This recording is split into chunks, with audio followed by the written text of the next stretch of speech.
Raise hands. Welcome to be here. Some haven't raised their hands and I'm really worried. Maybe in time.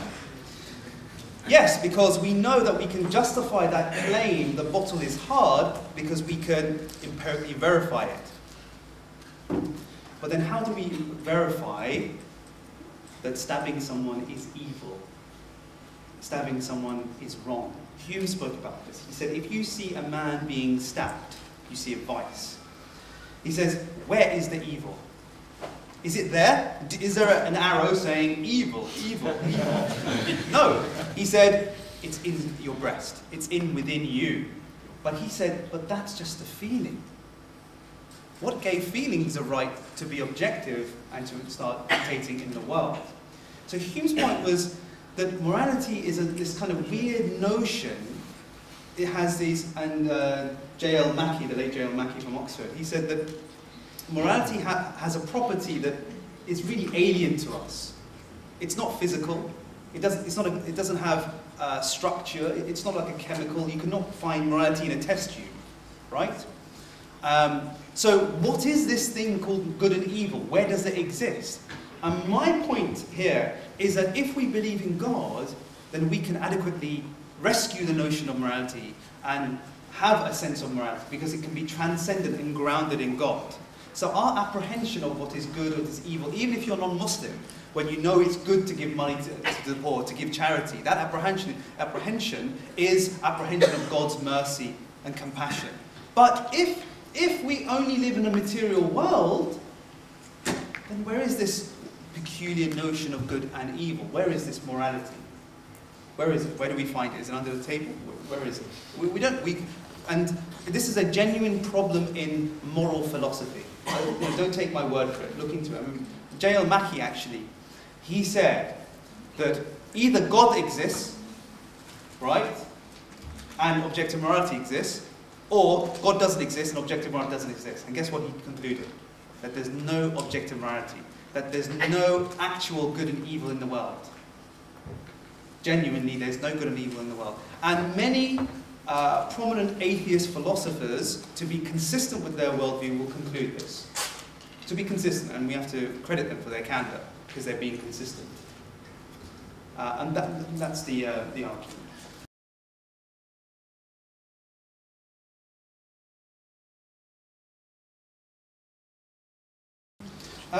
No, not really. I wouldn't say it's argument from ignorance. I'm actually giving an explanation. I'm giving a positive. I'm not saying it's not an argument of negation, it's actually a positive. Because if we could have a transcendence, then we could anchor God. Because the problem with... Okay, now I see where your question is going in. What is objective morality? Objective morality is something, irrespective of whether we believe in it or not, and transcends our cultural, social environment. Right? But if we had a God, if we had a being that was outside of that, transcended our makeup, transcended the universe, then it would be objective.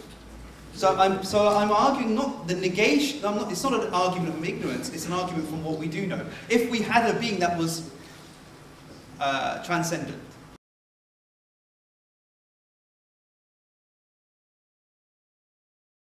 So why does it make sense to attribute morality to God? As I've said, because in the realm of ontology, there's a fancy word of saying the grounding of morality, it only makes sense to ground it in something that is external of the universe. To ground it in the universe loses all meaning, because then it would not be objective. Because think about it, the universe, there's nothing special about it, there's nothing objective in the sense of being moral about it. It's just one big accident. And also, look, think of it like this. We have 13 billion years of the universe, and it's a case of, so the universe popped into existence, uncaused. We don't obviously believe that, but let's just argument's sake, let's carry on. And these particles came together, and the necessary and sufficient conditions were established with the planet so that sentient beings could exist, and then for the last 5% of this 13.5 billion years, we had these Homo sapiens popping up, evolving, let's say. Then suddenly, up until that point, So for 13.5 billion years, minus 5% of that time, there's no concept of morality. Then suddenly, bang, with us, there is this morality. That's arbitrarily put there. Why would that exist? Look, if we're animals, if we're primates, advanced primates, then why would morality exist? Why would it be real?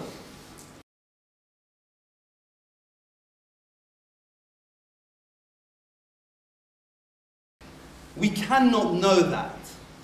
I cannot say, I was really horrible to my mum this morning, that's why I missed the bus. Yeah, you cannot know that. But what you can know is that in a general sense, that God, and the only way that Muslims know that is because we have that in our book, the Quran, which is what we see as a communication from God, that this happens in our lives, that we do have punishment. God can punish us in this life and also the next life. But we, and this is the very important point, we're not in a position, we even admit that from the theist perspective, we even admit that we can't do that even when it serves us. We can't say, oh, that's bad, because we can't say a tsunami happened because you people, drink alcohol and don't wash your backsides. Something stupid like that. There are some silly people out there that believe that. We can't do that. Either way, we cannot do that. But we know in a general sense, conceptually, that that happens.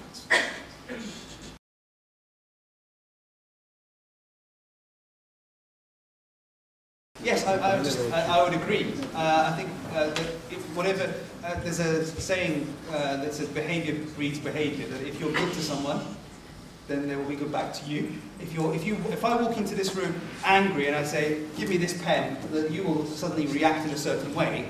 But if I ask nicely, can you give me this pen, then you might actually find it. Yeah, I would say, yeah, it's pretty much a law that exists in the world at large.